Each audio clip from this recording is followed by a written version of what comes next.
Hello everyone. So there's the World Cup, 2020 World Cup starting in a couple of days. Now we're having what they do is that they have the qualifiers first. So 8 teams fight for the final 4 spots in the 12. So we start off with 16, we narrow that down to 12, and then after a while we narrow that down to 8. To 4, so it goes from 12 to 4. And then we have the semi-finals, so that goes to 2, and then the final. So it kind of goes 16, 12, 4, 2. I don't know, I think there probably should be an 8. Should be a quarterfinals and then a semi-finals, but anyway, it is what it is. So I'm going to look today just at the Australian cricket team, because there's a lot of controversy about what is our best side. Should Aaron Finch still be captain? And if not, who should replace him? Now, I've talked previously about who would be the best captain, and I think it has to be somebody who's solidly in the team. And at the moment, if you look at our big stars, the only one who's currently in really good form, at least in T20s, is David Warner. So the other ones, Aaron Finch, he's one of our big stars, and Glenn Maxwell are arguably not in very good form. So Aaron Finch is the current captain. If he was going to be replaced, it would probably be on form with either Glenn Maxwell or David Warner. And I know they're both over 30. David Warner's the only one that's in form. So I would have one of those two as the captain. I mean, because you can't have a captain that's a fringe player.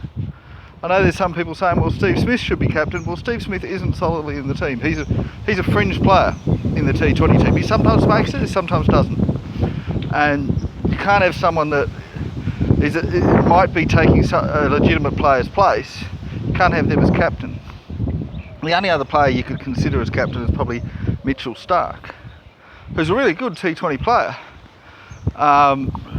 He'd probably be the only other one that I would consider, because nobody else is even safely in the team. I mean, at the moment, maybe you'd have Matthew Wade, but again, he's 35 and he isn't always in the team. At the moment he is, but that's a very short-term prospect if you put Matthew Wade in. But anyway, so I'm picking my 11, and that's the purpose of this. So I always start, not in batting order, but in terms of who's the safest in the team, and my number 1 pick is David Warner. That's my number 1. My number 2 pick is Mitchell Starc, not Mitchell Marsh. Mitchell Starc is my number 2. Now, I'm not going for anyone who's outside of the squad of 15, so not going to consider people like Cameron Green, even though I'd consider he's actually probably not a bad choice at the moment. He's in good form, probably has a lot of good skills, and he plays a sort of Mitchell Marsh-like role, but Mitchell Marsh isn't bowling right now. Anyway, number 3 would be Adam Zampa. I know he's not necessarily all that good in ODIs or tests, but in T20s he's amazing, very consistent. He's my number 3. I'm now going to be a little bit controversial. I'm going to pick Aaron Finch and Glenn Maxwell in there as my number 4 and 5. And you might think, what? They're out of form.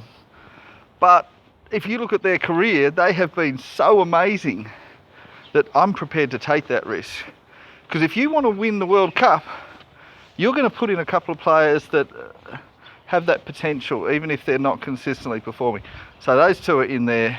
I don't see us any chance of winning the World Cup without those two. Sure, they might not currently be in form. A couple of big sixes, in 5 minutes they're suddenly in form. And that could easily happen.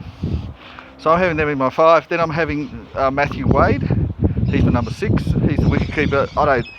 I think Josh Inglis right now is nowhere near Matthew Wade. We need to have a keeper. That's my 6. Now my next choice is I'm going to pick a couple of bowlers. Now I'm going to pick Josh Hazlewood pretty easily. He's a pretty good T20 player. He's in good form. He's my number 7. Now I've got a bit of a tough choice.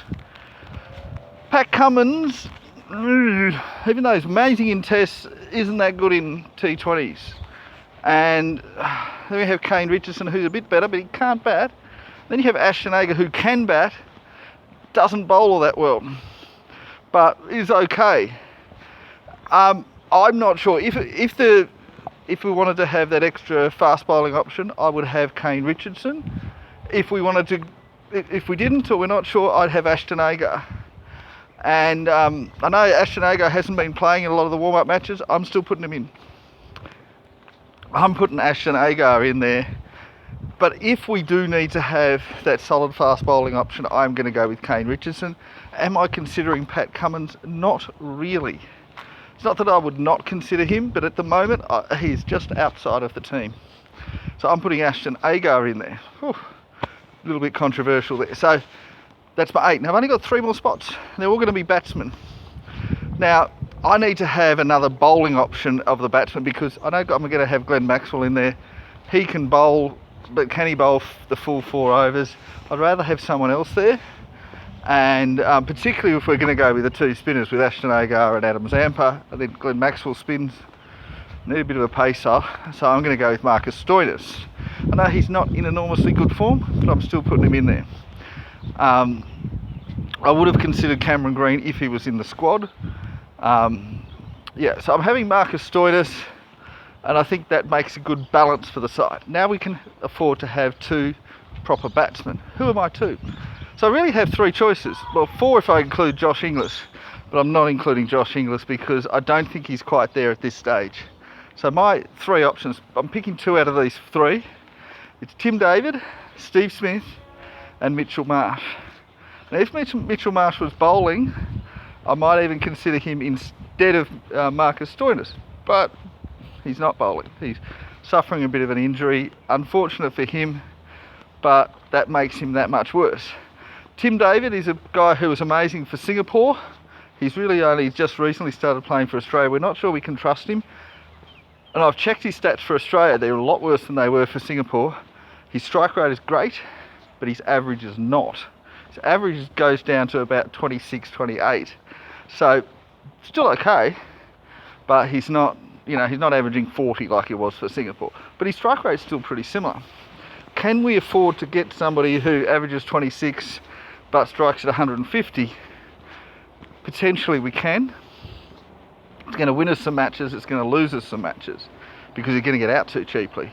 I think we can afford that, particularly since he's a kind of Aaron Finch / David Warner / Glenn Maxwell option, and with Maxwell and Finch not necessarily in good form, having a Tim David there gives us that support. So I do want to have Tim David in there. In my last spot, I've got the choice now. I've got Steve Smith or Mitchell Marsh. Potentially I could go with Josh Inglis as well. I'm going to actually pick Steve Smith, and the reason is I know Steve Smith's average is not that great in T20. His strike rate is pretty ordinary, but he is good at rescuing an innings. So that means that most games, all goes well, he's not even needed, he might not even bat. But let's say we're 3 for none, you put Steve Smith in there and he can rescue the innings. And otherwise, look, you can say to Steve Smith, look, we're 3 for 150 off 15 overs, give it a go, you get out, it doesn't matter. And it doesn't matter at that stage. So, you've got the 2 options there, that if you're 3 for none, you put him in, he's rescuing the innings. If you're 3 for 150, you tell him, just go for a tonk. If it fails, you get out. And you've got to give him those clear instructions. He's good. He's he's the number 1 test batsman. I like to have that, particularly if I do have some nerves about some form of some players.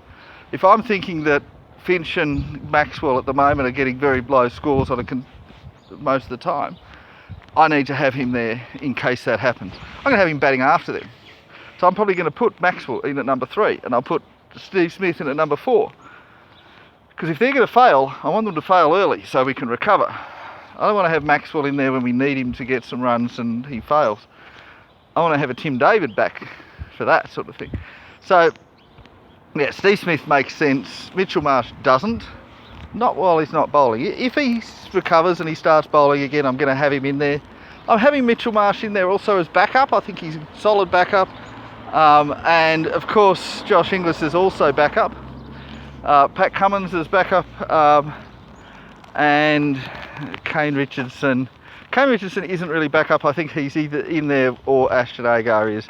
It's a toss-up with those 2. So that's my 11. So opening, I'm having David Warner open with Aaron Finch. I know that we could consider some other opening options. I think you're probably going to want to have those 2. Number 3, I'm having Glenn Maxwell. I want us to get off to a good start. If he fails, well, that'll help him get into some form anyway. There'll be a few easy matches early on anyway. Number 4, I'm having Steve Smith, although if we need to, he can go down the order a bit. Number 5, I'd probably have Tim David, and then I'm going to have Matthew Wade at number 6. I'm going to put Stoinis down at number 7 because he's in there as a bit of an all-round option. Number 8, I'm having Mitchell Stark, I'll probably have Ashton Agar at number 8. Then I'll have Mitchell Stark at number 9. And then, of course, we're having Adam Zampa and who was my other one? Kane Richardson's not playing, is he? So, yeah. Who else did I have? I had Mitchell Stark. Oh, Marcus Stoinis was number 7, wasn't he? Anyway, that's the order there. I've lost a player there somehow. But yeah, so that's my team. And look, that's for the first match. And I think the other 4 is back up. We've got Kane Richardson and Pat Cummins there as 2 quite decent bowling options as backup. And potentially you could even play Richardson in the first match instead of Ashton Agar. You have Mitchell Marsh, a very experienced player, and Josh Inglis, not so experienced, as your 2 batting options. Josh Inglis can also double as a wicketkeeper. I don't know if he'll get to play as a wicketkeeper unless Matthew Wade gets injured. And of course, if we do get an injury, the next one to come into the squad if needed would be probably Cameron Green. So that's my side. Do I think Australia will win? No. I think we only won the last one, or even got to the semi-finals because of winning the toss and winning the match. I don't see that being the situation in this World Cup. I hope it's not. That was dreadful in the last one. But look, we are a chance of making the semis, and who knows from there. But I don't think we will. Anyway, that's it from me. Bye-bye.